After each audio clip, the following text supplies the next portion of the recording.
Gloria al nombre del Señor. Yo le bendiga, amados hermanos, nos alegramos de estar en el lugar de adoración. Hoy vamos a impartir la lección bíblica número 6, que lleva como título Jesús, el mejor líder de la historia. Amén. Así que esta lección, que tiene como base bíblica Hebreos capítulo 1 y capítulo 2, va a estar a cargo de nuestro hermano Luis Rivera Pereira. Así que oramos y le damos gracias al Señor por esta oportunidad y le invitamos para que disfrute de esta lección de hoy. Señor, te damos gracias por esta oportunidad de poder estar en el lugar de oración, Señor, y tener recursos que van a compartir esta lección bíblica. Bendice tu pueblo, Dios amado, no solamente que se encuentra aquí en el lugar de adoración, sino también aquellos que nos siguen a través de las redes sociales. Te damos gracias en el poderoso nombre de Jesucristo. Amén. Dejamos al hermano Luis con la lección para esta ocasión. Bien, Dios bendiga. Buenas noches, los que estamos en las redes sociales, hermanos que están aquí acompañando. Muchas gracias.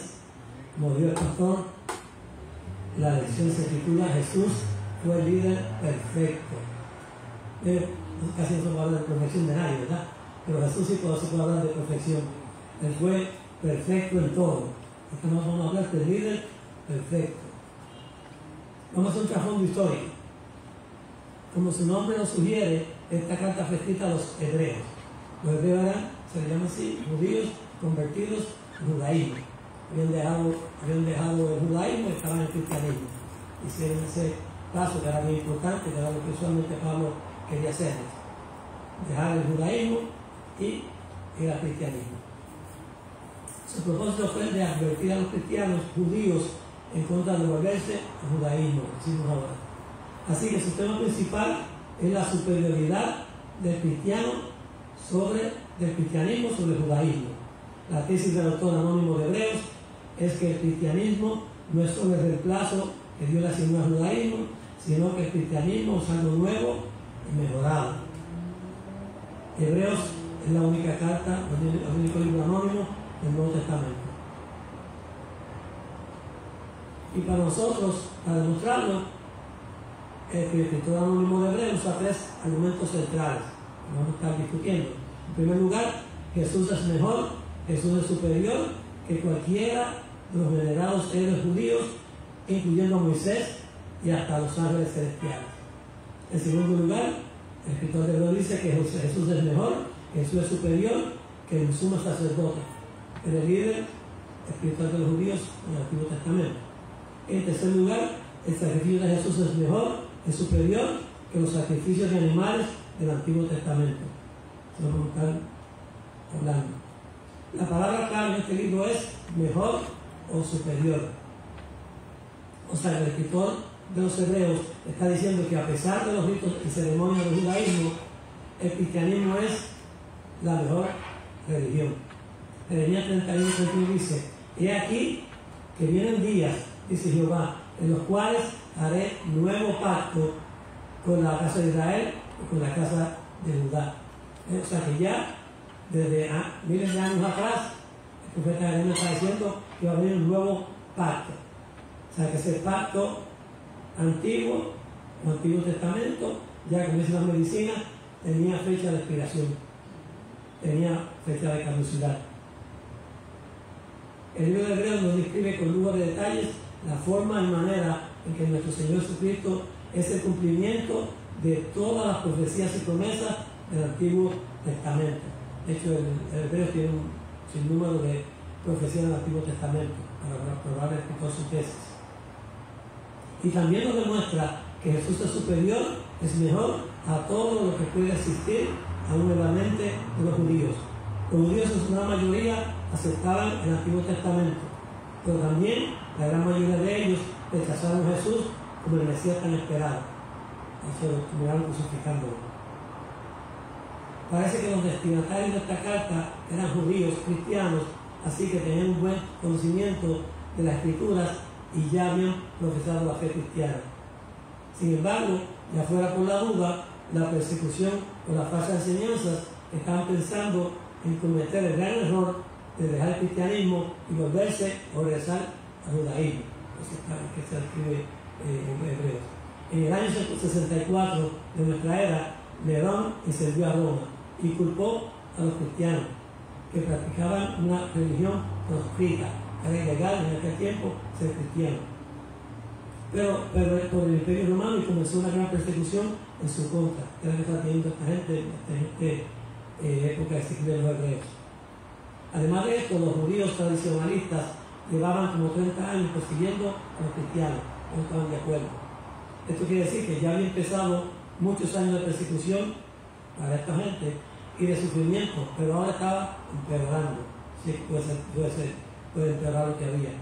Y para huir de esta situación, parece que algunos judíos cristianos abandonaron la iglesia y regresaron a sus sinagogas locales. Y otros estaban considerando hacer lo mismo. Y el escritor de Hebreos está diciendo que estarían cometiendo un grave error al hacer eso. O sea, Hebreo dice que los judíos que deben volver a estar en la iglesia y no en la sinagoga. Pues seguían lo mismo, respetando las leyes. Porque también el escritor de Hebreo dice que no hay a dónde regresar. La vigencia del pacto entre Dios y Abraham, que distingue al judío como el pueblo elegido, pero ese pacto ya había expirado, según Jeremías. Hebreos 8:13 dice: al decir nuevo pacto, ha dado por viejo el primero, y lo que se da por viejo y se envejece está próximo a desaparecer. Yo leía esto para preparar la lección vieja. Eso me toca a mí. Me va a empezar a desaparecer también. Pero aquí se está refiriendo al antiguo pacto, que dice que ya está para desaparecer y desapareció por la llegada de Jesucristo. Así que el escritor anónimo de Hebreos dice que los nuevos judíos, que los buenos judíos deben de estar en la iglesia y no en la sinagoga. No se conoce quién fue el autor de este libro. Es anónimo, es el único libro anónimo del Nuevo Testamento. Varios nombres han sido sugeridos como por ejemplo Lucas, Bernabé, Apolo, Aquila y Priscila y Pablo. La mayoría dicen que fue Pablo, otros dicen que no fue Pablo. De hecho, Pablo tiene tantos que lo apoyan como tantos que dicen que no. Además, en su carta, y esto es lo que apoya, no apoya a Pablo, en su carta Pablo se identifica y apela a su autoridad como apóstol. Menciona su nombre y basa su autoridad en los testigos presenciales en el Cristo de Jesús. Pero Pablo en esta carta no hace eso. Pienso que el escritor de Hebreos tiene que haber conocido muy bien a Pablo, o quién sabe si uno de sus colaboradores, y quién sí hasta escuchó a Pablo predicando. O sea, los que están en contra de Pablo el autor de Hebreos, dicen que posiblemente Pablo se identifica en esta carta porque se acuerdan que Pablo siempre estuvo en contra de los judíos, los judíos en contra de Pablo. O sea, ellos dicen que si Pablo se hubiese identificado en esta carta, nadie lo hubiese leído, posiblemente lo hubiesen roto. Otros dicen que no lo escribe Pablo por el estilo literario. O sea, las cartas de Pablo empezaban con los saludos y siguen con la doctrina. Hebreo empieza con la doctrina y sigue con los saludos. Pero yo no me voy ni a una ni a la otra. Lo preguntaré allí en el cielo. Jesús, líder perfecto. Jesús sabía quién era y la razón por la que estaba en este planeta, lo cual le permitía guiar a sus seguidores basado en la certeza personal y no en la incertidumbre o en la debilidad. Como comunicación, como comunicador Jesús. Jesús era un líder que escuchaba, puesto que amaba a su prójimo con un amor perfecto. Escuchaba sin presunción. Nadie puede ser un gran líder a menos que sepa escuchar. Liderazgo abnegado. El Salvador Jesús, su liderazgo abnegado, siempre puso sus necesidades y así mismo en segundo plano, dedicando su tiempo a ayudar a sus semejantes a toda hora. Y lo hizo infatigable, amorosa y eficazmente. Será Jesús. Afirmación fundamental. Jesús es merecedor de toda la honra y la gloria por cuanto pudo ofrendar su vida en expiación por el pecado de la humanidad. Aquí una palabra clave, una expiación. Expiación es el pago por una ofensa en contra de Dios mediante un sacrificio o castigo. Es expiación, satisfacer la ira de Dios mediante un sacrificio. La idea de la expiación es un elemento central en la teología sustitucionaria, o sea, sustituto, uno que muere por otro, de la redención, que ve a Jesús como quien hace expiación por los pecados de todo el mundo. Esa fue la expiación perfecta. Redención, que es otro término. Redención es un concepto que aparece en muchas religiones, entre ellas el cristianismo y el judaísmo. En el Antiguo Testamento hay frecuentes referencias a la redención de un prisionero mediante el pago de un rescate, como Filemón, Onésimo, o la redención de un terreno pagando la deuda impuesta sobre ese terreno. Normalmente la redención implica un pago, un rescate por lo que se redime. Pero en el Antiguo Testamento constantemente Jehová redimió a Israel y no siempre se señaló claramente que se ha pagado un precio por la redención. O sea, el mejor ejemplo de la redención es cuando Dios lo saca de Egipto, con mano dura, como dice la Biblia. Dios sacó el servidumbre de Egipto. En el Nuevo Testamento, la obra de Jesús en nuestro beneficio también recibe el nombre de redención. Y es ese sentido que el término redención se usa más comúnmente en la teología cristiana, en donde frecuentemente se resume la obra de Jesús como Salvador y Redentor, lo que hizo la cruz del Calvario. Jesús nos salva porque en su muerte Él llevó el castigo que nosotros merecíamos, su redención y expiación. Y de esta manera Jesús pagó lo que nosotros le debíamos a Dios Padre, porque no podíamos pagar. ¿Por qué Dios se hizo humano? No, pero que tengo aquí. Y yo le contesto. Dice, en parte es porque porque en parte todo lo que los seres humanos son, ya se lo dan a Dios. O sea, decimos que nacimos desnudos, así que ahí adelante todos se lo debemos a Dios. O sea, una vez que se ha cometido el pecado, nadie puede pagar por el pecado cometido. Porque como Dios es infinito, un pecado en contra de Dios también es una deuda infinita. O sea, es impagable y por lo tanto el único que podía pagar esa deuda fue Jesús con su sacrificio en la cruz del Calvario, la expiación. Así que Dios se hizo hombre en Jesucristo, encarnación, para de ese modo y por su muerte satisfacer la deuda que todos teníamos con Dios Padre. De otra manera no podíamos pagar. La encarnación entonces viene a ser el medio mediante el cual Jesús llega a la cruz y a su resurrección. Creo que es la mayor prueba del gran amor de Dios hacia la humanidad. Marcos 16 lo dice bien claro. Jesús fue la víctima y el sacrificio. Versículo para meditar. Hebreos 2:9. Pero vemos a aquel que fue hecho un poco menor que los ángeles, a Jesús, coronado de gloria y de honra, a causa del padecimiento de la muerte, para que por la gracia de Dios hace la muerte por todos. Fíjense que eso hay como que choca. De momento uno lo lee. Dice que lo hizo poco menor que los ángeles. Y nosotros estamos hablando de líder perfecto y todo eso, pero aquí a veces dice que el líder menor que los ángeles. Que lo hizo Dios mismo. Vamos a explicarlo. Dios Padre puso a Jesús. En este libro de Hebreos se habla y se discute más detalladamente la humanidad de Jesús que en cualquier otro libro del Nuevo Testamento. La humanidad de Jesús. Dios Padre puso a Jesús a cargo de todo. Bien, hermano, todo lo anterior que leímos ha sido posible porque el escritor anónimo de los Hebreos menciona y dice que el Señor es Jesús, haciendo referencia de su condición humana por primera vez en este libro de Hebreos. Este es el mismo Señor Jesús, como lo llama el escritor de Hebreos, quien estando al mismo nivel que Dios, no le importó rebajarse a nuestro nivel y se hizo hombre como nosotros. Ya es que viene el de lo hizo más que los ángeles. Y así, durante el periodo de tiempo que Dios subiera en la tierra, y sobre todo durante su pasión, crucifixión y muerte, fue inferior a los ángeles. No es decir, fue inferior a los ángeles, fue crucificado, dice que maldito, el que es colgado en un madero, pero fue hasta ahí. Pero qué bueno, hermano, que esto de ser inferior a los ángeles fue solo temporalmente.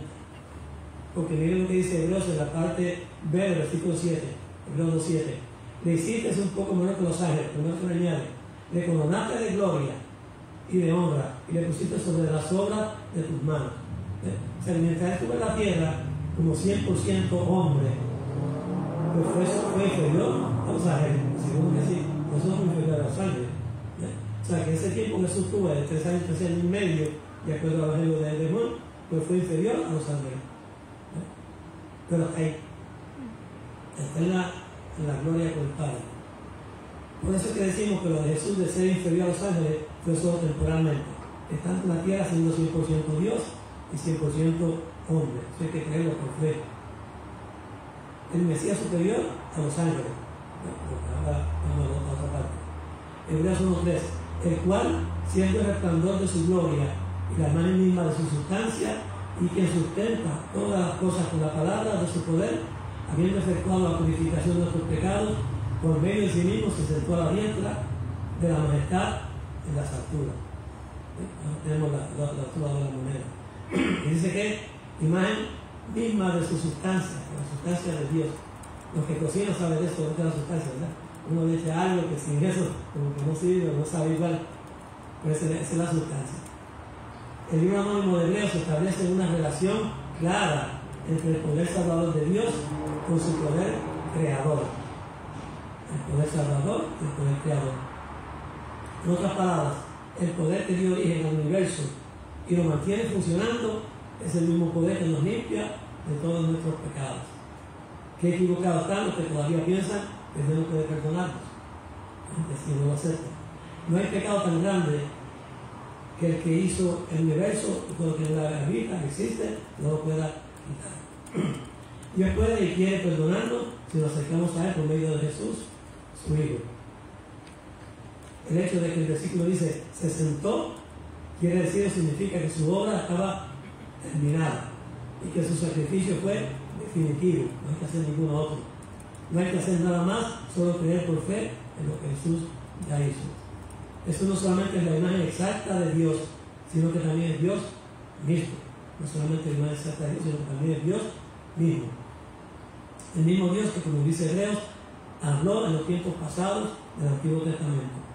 Jesús es eterno, trabajó con el Padre en la creación del mundo. Hebreos 1:1 dice, Dios habiendo hablado muchas veces y de muchas maneras en otro tiempo a los padres por los profetas, en estos posteriores días nos ha hablado por el Hijo, a quien constituyó el heredero de todo y por quien asimismo hizo el universo. ¿Cómo habla eso? Me encanta esta introducción de Hebreo. Los versículos introductorios de esta epístola son majestuosos. Contienen una de las declaraciones más grandes hechas jamás al ser humano. Dios habiendo hablado. Se argumenta por algunos estudiosos sobre la Biblia que la carta a los hebreos no es realmente una carta, sino una homilía, del griego que significa sermón corto, como un sermón para ser predicado, dirigida a los cristianos de una segunda generación que vivían bajo una fuerte persecución, que hablamos de Nerón.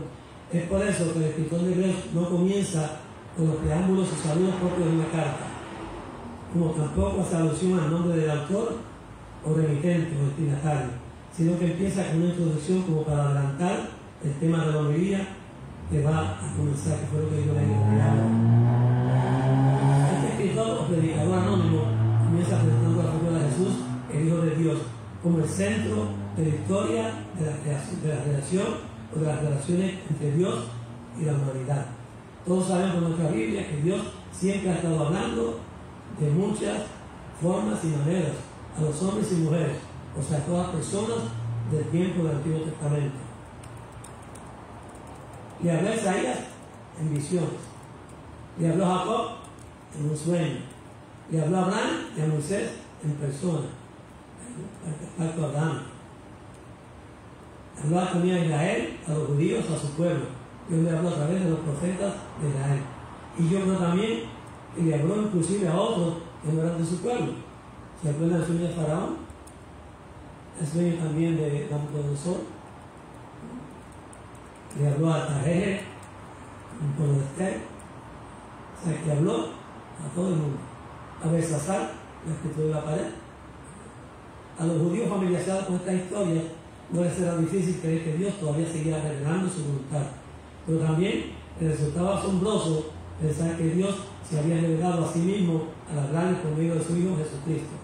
Bueno, es una de las acusaciones que dijeron para crucificarlo, que decía que era hijo de Dios.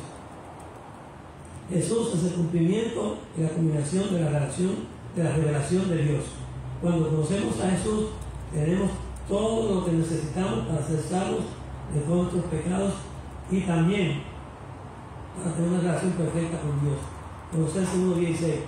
Porque en Él fueron creadas todas las cosas, las que hay en los cielos y las que hay en la tierra, visibles e invisibles, sean tronos, sean dominios, sean principados, sean potestades. Todo fue creado por medio de Él y para Él, hablando de Jesús.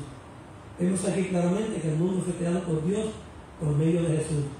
Como seguidores de Jesús, aceptamos esta verdad, pero a veces la negamos en la práctica. O sea, cuando llegan los problemas financieros, cuando llegan los problemas familiares, los problemas médicos, nos olvidamos de que Jesús tiene la solución para todos nuestros problemas. Si Jesús puede crear el universo, entonces nada que pase en nuestra vida está fuera de su alcance y de su voluntad. Juan 1:3 dice, todas las cosas por Él fueron hechas, y sin Él nada de lo que ha sido hecho fue hecho. Esto es lo rico del Evangelio de Juan. Jesús es la revelación completa de Dios. Nadie puede tener una visión tan clara de Dios de la que tiene al mirar a Jesús. Juan 14:9. Jesús le dijo, tanto tiempo hace que estoy con vosotros y no he conocido a Felipe. El que me ha visto a mí, ha visto al Padre. No te dices tú, muéstranos al Padre. Jesús es el Hijo de Dios. Jesús no es solamente la imagen exacta de Dios, sino que también Dios mismo, el mismo Dios que habló en los tiempos del Antiguo Testamento. Él es eterno, trabajó con el Padre en la creación del mundo. Juan 1:1 dice, en el principio era el verbo era con Dios y el verbo era Dios. Este era en el principio con Dios. Todas las cosas por Él fueron hechas y sin Él nada de lo que ha sido hecho fue hecho. El libro de Hebreos nos revela la verdadera identidad de Jesús como Dios. Él es la máxima autoridad. Él es superior a cualquier religión y también superior a todos los ángeles. Él es superior a cualquier líder judío, sea Moisés, Abraham, Jacob, Josué, para nosotros uno de los grandes hombres de la Biblia. Él es superior a cualquier sacerdote del Antiguo Testamento. Solo y únicamente Jesús puede perdonar nuestros pecados. Nadie más puede hacerlo. Podemos tener paz para con Dios y podemos tener el verdadero sentido de la vida al creer en Jesús. No acepte ningún otro sustituto ni ninguna otra alternativa. Juan 1:4 dice, en Él estaba la vida y la vida era la luz de los hombres. La luz de las tinieblas resplandece y las tinieblas no prevalecieron contra ella. El nombre muy superior que le fue dado a Jesús es el de Hijo de Dios. Este nombre que le fue dado por Dios Padre es muy superior a nombres y títulos de los ángeles. En muchas de las primeras iglesias, los falsos maestros enseñaron que solo era posible acercarse a Dios por medio de los ángeles. Incluso los israelitas aseguraban que su pacto fue dado por los ángeles del monte Sinaí. En lugar de adorar a Dios directamente, los seguidores de estos herejes reverenciaban a los ángeles antes de a Dios. Pero el escritor de Hebreos nos muestra claramente que el mensaje del nuevo pacto, o sea Jesús, es mejor y superior a los ángeles. El libro de los Hebreos denuncia cataloga la herejía con claridad como falsa. Algunos pensaban que Jesús era el ángel de Dios de mayor rango, pero Jesús no es un ángel superior. De todos modos, no se debe adorar a los ángeles. Luego dice Colosenses 2:18.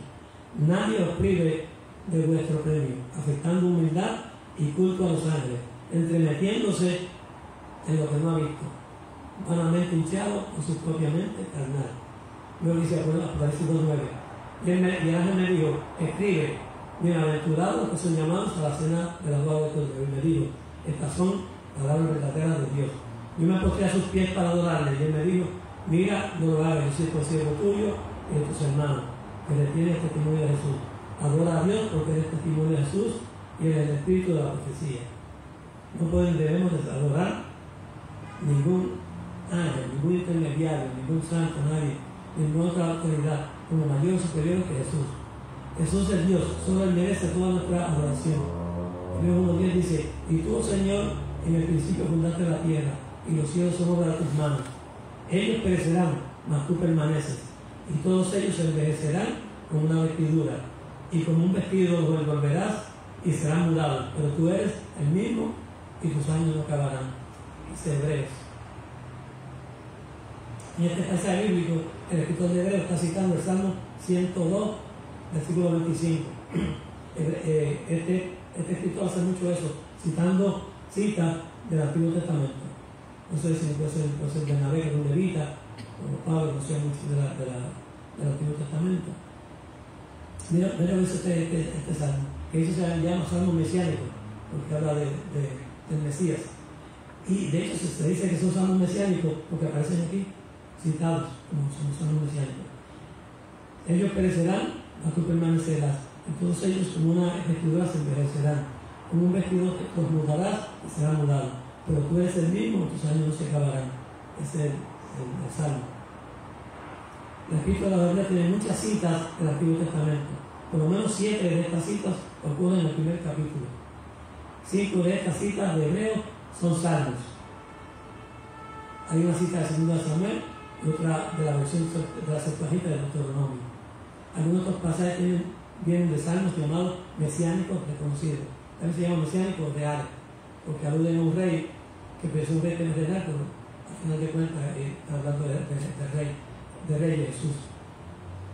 Probablemente el Salmo 102 que leímos no hubiera sido catalogado como mesiánico si no fuera por esta cita de Hebreos.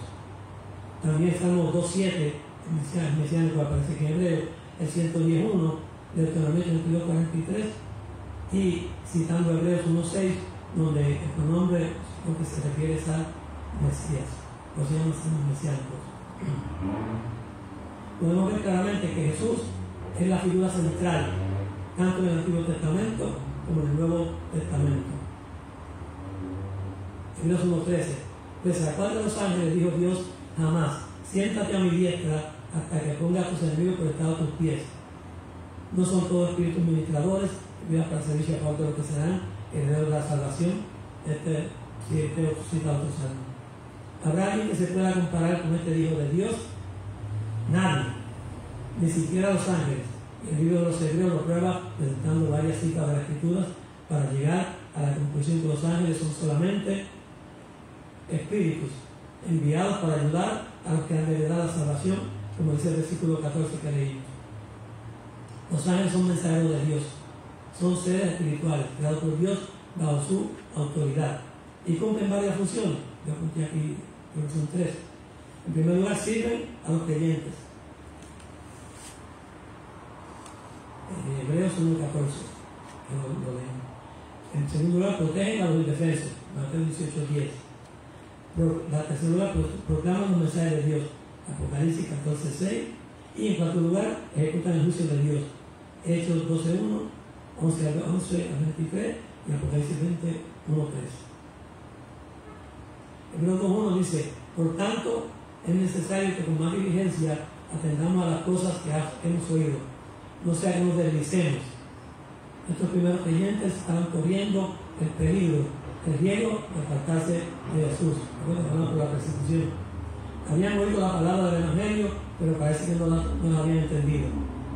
Porque si la palabra dicha por medio de los ángeles fue firme, y toda transgresión y desobediencia busca retribución, ¿cómo escaparemos nosotros si descuidamos una salvación tan grande, la cual, habiendo sido anunciada primeramente por el Señor, no fue confirmada por los que oyeron? El escritor de Hebreo hizo un llamado a sus lectores a prestar atención a la verdad que habían escuchado para que no se desviara hacia falsa enseñanza y falsos maestros. Prestar atención con mucho cuidado a veces no es tan fácil. Requiere que nos centremos nuestra mente, nuestro cuerpo y nuestro sentido. A veces uno le hace una pregunta a uno, o alguien le va a hablar a uno, y a veces uno empieza a pensar, no es lo que le están hablando, sino cómo responder.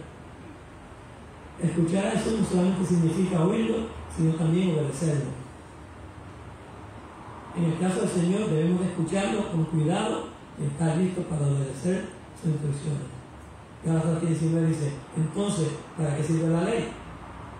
Añadida a causa de las transgresiones hasta que viniese la simiente a quien fue hecha la promesa, ese Jesús, y fue ordenada por medio de ángeles en mano de un mediador. Esto también trae un poquito de confusión. Dice, fue ordenada por medio de ángeles en manos de un mediador. Vamos a explicarlo más adelante. El mensaje que Dios transmitió mediante los ángeles se refiere a la enseñanza de que los ángeles como mensajeros de Dios habían llevado la ley a Moisés, ya que lo sacaron. Como si fuera un ángel en la tierra, Moisés podía estar en la presencia de Dios. O sea, Moisés como si fuera un ángel en la tierra, por eso se comunicaba con Dios. Y el nombre ángel significa mensajero. La Biblia dice que el Señor hablaba con Moisés cara a cara, como cuando habla un amigo. Mire que cuando la Biblia dice que Moisés hablaba cara a cara, no es que hablaba con una persona, no hablaba nosotros cara a cara, porque la Biblia dice que nadie puede ver a Dios y seguir viviendo. Lo que dice quiere decir es que cuando Moisés quería comunicarse cuando Dios quería comunicarse con Moisés, no usaba intermediario. Si él quería comunicarse con Aarón o con Josué, le hablaba a través de Moisés. Pero cuando quería hablar con Moisés, lo seguía directamente a Moisés. Eso es lo que se refiere cara a cara. Moisés también le llevó a los israelitas, por eso decían que era el año. Moisés también le llevó a los israelitas las leyes de Dios, cada uno de los rituales de adoración, las leyes sobre el alimento y las tradiciones religiosas. Dios se las daba a Moisés y Moisés se las daba al pueblo. Era más o menos la función de un ángel, pero no que sea la oración de los ángeles, esa instrucción, sino de Moisés. Pero así como Jesús es mejor, es superior que los ángeles, también es mejor, es superior a Moisés. Esa es toda la tesis de Hebreos. El tema, o uno de los temas centrales de Hebreos, es que Jesús es infinitamente superior a todos los demás caminos que han sido propuestos para llegar a Dios. El refrán popular dice, todos los caminos conducen a Dios. No, ¿verdad? Pero eso no es cierto. Eso no es cierto. No todos los caminos conducen a Dios, solamente el único camino que conduce a Dios es su Hijo Jesucristo. Proverbios 12. Hay caminos para donde va a ser derecho, pero se ve el camino de muerte.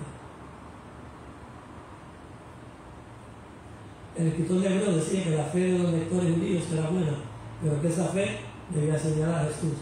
O sea, no toda la fe que usted tenga es buena, solamente la fe que usted tiene en Jesús, la única fe salvífica. También decía que así como Jesús es superior a los ángeles, también su mensaje debe de ser más importante que el de los ángeles. Ninguno escapará del castigo de Dios si permanece indiferente a la salvación ofrecida por Dios a través de Jesús. Leemos el versículo otra vez. ¿Cómo escaparemos nosotros si descuidamos una salvación tan grande, la cual, habiendo sido anunciada primeramente por el Señor, no fue confirmada por los que oyeron? O sea, fue un testigo del ministerio de Jesús en la tierra. Parece que los testigos presenciales del ministerio de Jesús habían transmitido su enseñanza a los lectores de este libro de Hebreos. Estos lectores eran creyentes de la segunda generación, o sea, de 80 años, de una generación de 40 años, que no habían visto a Jesús en persona durante su ministerio terrenal. No lo habían visto, era la segunda generación. Miren, en ese sentido, nosotros también somos como ellos. Tampoco hemos visto a Jesús en persona, ¿verdad? Así que estamos como ellos. Así que la base de nuestra creencia, nosotros, en Jesús, está también en los relatos de los testigos oculares de Jesús, que está registrado en la Biblia, cuando leemos la Biblia. Mira que es Juan 20:29. Jesús le dijo, porque me has visto, Tomás, creíste. Bienaventurados los que nos vieron y creyeron. Nosotros, hermanos. Esta es una palabra de esperanza y de ánimo que Jesús nos da a quienes creemos en Él sin haberlo visto. Hebreos 2:4. Testificando Dios juntamente con ellos con señales, prodigios y diversos milagros y repartimientos del Espíritu Santo según su voluntad. Hechos 4:30 dice, mientras extiendes tu mano para que se hagan sanidades, señales y prodigios mediante el nombre de tu Santo Hijo Jesús. Definitivamente la predicación y los milagros han cogido de la mano, van juntos. Los milagros son las señales que acompañan la palabra del Señor. Por lo general, las señales se refieren a las obras realizadas para confirmar o certificar la existencia de un poder divino. Los que escucharon hablar de Jesús y luego transmitieron sus palabras, también vieron confirmar la veracidad de sus palabras, mediante señales, maravillas y diversos milagros y dones del Espíritu Santo. El Espíritu Santo, por medio del escritor de Hebreos, hace hincapié e insiste en que Dios confirmó y respaldó el mensaje del Evangelio con señales, prodigios, milagros y dones del Espíritu Santo. Hechos 2:22. Después de su resurrección,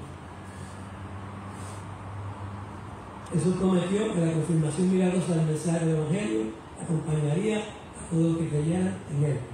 Dios quiere que el testimonio del creyente sea más que solamente palabras. Hebreos 2:5, porque no sujeto a los ángeles el mundo venidero acerca del cual estamos hablando. Pero alguien testificó en cierto lugar diciendo que es el hombre para que te acuerdes de él, o el hijo del hombre para que lo visites. Le hizo un poco menor a los ángeles, le coronaste de gloria y de honra, y le pusiste la sola de tus manos, nuestra despacita de todo sano. Todo lo sujetaste bajo sus pies, porque en cuanto le sujetó todas las cosas, nada dejó que no sea sujeto a él. Pero todavía no vemos que todas las cosas sean sujetas. Es decir, que aún así, todavía no vemos que todas las cosas sean sujetas. Pero vemos a aquel que fue hecho un poco menor que los ángeles, que era Jesús coronado de gloria y de honra, a causa del padecimiento de la muerte, para que por la gracia de Dios gustase la muerte por todos. Y ahora este fue el versículo para meditar. En este mundo caído y perdido que domina Satanás, aún no están sujetas todas las cosas. Sujetas y sometidas a Jesús. No están Satanás. Sin embargo, Jesús ya está coronado de gloria y de honor en el cielo. Versículo 9. Y todos los poderes del mal del mundo están condenados a ser derrotados, porque va a haber un juicio. Jesús, estando en la tierra, experimentó la humillación, el desprecio y el sufrimiento, incluyendo su muerte en cruz por todos nosotros, por toda la humanidad. Su muerte no fue, como dicen algunos, una expiación limitada, ya que él llevó el castigo de los pecados de toda la humanidad, fue limitada. Y su muerte fue y es de provecho para todo el que lo acepte como Señor y Salvador. Hebreos 2:10, porque convenía aquel por cuya causa son todas las cosas y por quien todas las cosas subsisten, que habiendo de llevar muchos hijos a la gloria, perfeccionándose con aflicciones al autor de la salvación de ellos. Porque el que santifica y los que sean santificados, de uno son todos, por lo cual no se avergüenza de llamarlos hermanos, diciendo: anunciaré a mis hermanos tu nombre en medio de la congregación y alabaré. Dice la cita del Antiguo Testamento. ¿De qué manera Jesús fue hecho un líder perfecto mediante el sufrimiento? El sufrimiento de Jesús lo convirtió en un líder perfecto, el título de la lección. Porque Jesús no necesitaba sufrir para su propia salvación, no tiene pecado, porque él era Dios en forma humana. Su perfecta obediencia, que lo llevó por el camino del sufrimiento, demuestra que Jesús fue el sacrificio completo y perfecto por nosotros. Por medio del sufrimiento, Jesús terminó la obra necesaria para nuestra salvación, y nuestro sufrimiento puede hacernos ciegos, más sensibles a Dios, que sufrió por nosotros. Las personas que han conocido el dolor son como más capaces de tener una mano compasiva a quienes sufren. Hebreos 2:14. Así que por cuanto los hijos participaron de carne y sangre, él también participó de lo mismo, para destruir por medio de la muerte al que tenía el imperio de la muerte, que es al diablo, y librar a todos los que por el temor de la muerte estaban durante toda la vida sujetos a servidumbre. Porque ciertamente no socorrió a los ángeles, sino que socorrió a la descendencia de Abraham, por lo cual debía de ser en todo semejante a sus hermanos, para venir a ser misericordioso y fiel sumo sacerdote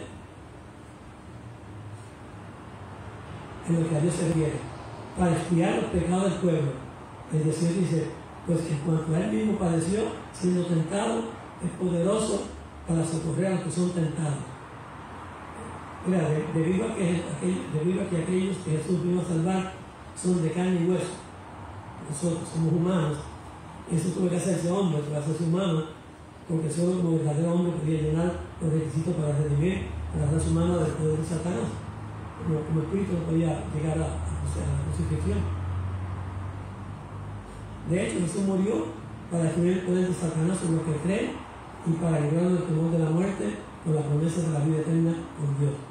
Como fiel y sumo sacerdote, Jesús se hizo hombre para llegar al sumo sacerdote que representa al creyente delante de Dios. En el ministerio sacerdotal de Jesús, su muerte hace expiación al quitar la ira de Dios en contra de la humanidad por causa de sus pecados.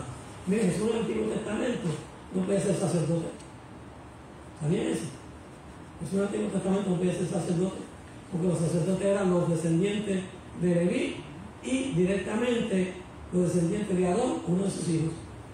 Y Jesús no cumplía con eso. Jesús era de la tribu de Judá. Pero en la tierra sí podía ser sacerdote. Porque ¿de dónde viene Jesús? ¿De qué sacerdocio? Desde Melquisedec. Melquisedec, rey de Salem, sacerdote del Dios Santísimo. De ahí Jesús es sacerdote eternamente. Aarón y los demás sacerdotes murieron. Jesús no. Murió pero resucitó. Así que recuerden eso, no es Jesús no. O sea, en la tierra ya, en Jerusalén, no podía ser sacerdote, pero acá en la tierra sí podía serlo. De la ascendencia de Melquisedec. No de Aarón. Como resultado de todo lo anterior, ahora los creyentes podemos acercarnos a Dios con toda confianza. Después de ser un sacerdote del Antiguo Testamento, entraba al lugar santísimo, si tenía algún pecado, que fuera oculto, tenía unas campanitas abajo, mientras estaban esas campanitas, estábamos bien. Dejaba sonar la campanita, había que hablar con una soga, pero estábamos bien. Así me dice en qué situación se presentaba en el lugar santísimo. Allí morían todos los hijos de Aarón. Así que, pero ahora, ¿qué hacemos nosotros? Ahora para nosotros es más sencillo. Nosotros entramos directamente al lugar santísimo, porque el velo se recogía arriba abajo cuando Jesús murió. Y el Hijo de Jesús, Jesús, se compadece de nosotros cuando somos tentados por el enemigo y nos ayuda porque como ser humano que fue, también sufrió problemas, también sufrió pruebas y también sufrió tentaciones. Fue tentado, pero no pecó. Eso es importante. Por lo tanto, es poderoso para socorrer a los que son tentados. Y resumimos, ya estamos terminando, resumimos el pacto antiguo y el pacto nuevo. Una comparación corta de ambos. Los capítulos 8 y 10 del libro de Hebreos describen numerosos aspectos del antiguo pacto, tales como el culto, regulaciones y ritos del sacrificio del tabernáculo, a la vez que analiza los diversos lugares y muebles de este antiguo centro de culto del Antiguo Testamento. Hasta los alimentos se regulaban, los coches que le llaman. Bajo el antiguo pacto o bajo el Antiguo Testamento, la salvación y la buena relación con Dios se producían mediante la obediencia a la ley y a su sistema de sacrificios. Jeremías profetizó, lo leímos, que en el futuro Dios haría un nuevo pacto con su pueblo, un mejor pacto. Este pacto es mejor que el antiguo porque perdona, quita por completo los pecados a los que se arrepienten, los hace hijos de Dios, les da un corazón nuevo, una naturaleza nueva, para que puedan espontáneamente amar y obedecer a Dios. Y para llevarlos a una relación personal e íntima con Jesús.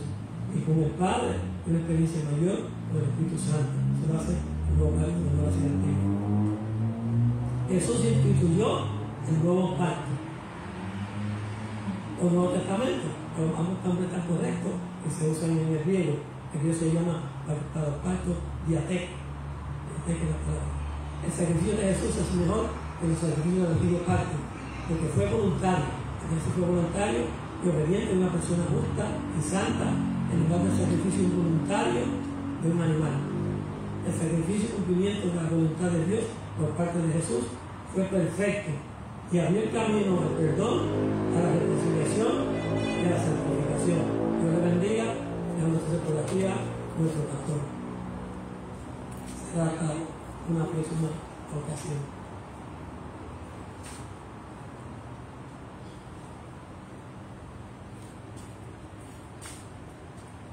Gloria a Dios. Qué bueno poder compartir esta lección. Damos gracias a hermano Luis. Jesucristo ejerce el liderazgo perfecto y perpetuo por cuanto derrotó el imperio de Satanás y sus demonios, ejerciendo un ministerio de servicio en favor de la humanidad. Esa es la victoria de Jesús y es la victoria de la iglesia. Así que damos gracias al Señor, ¿verdad?, por esta lección. Queremos invitar a cada uno de los hermanos para que nos acompañe el próximo domingo a nuestro culto de adoración que se va a llevar a cabo a las 10 de la mañana. Les invitamos a la Iglesia de Dios Pentecostal, Movimiento Internacional, ubicada en Pagades, Río Piedras, Puerto Rico. Así que hacemos oración, seguimos dándole gracias al Señor por cada una, amén, de las personas que nos siguen a través de las redes sociales, de la iglesia en general que se conecta a través de las redes sociales y de aquellos que día tras día le dicen al Señor: Señor, quiero que seas mi vida. Así que oramos y le damos gracias al Señor por este tiempo. Padre y Dios Todopoderoso, agradecemos la bendición que nos concedes de poder recibir esta lección bíblica. Señor, gracias por el hermano Luis que se preparó para compartirla, igualmente por los hermanos que se encuentran en el lugar de adoración y aquellos que nos siguen a través de las redes sociales. Señor, te pedimos que esta lección sea de bendición para nuestras vidas. Llévanos hasta nuestros hogares con la bendición del Padre, Hijo y Espíritu Santo. Amén. Muchas bendiciones para todos. Amén.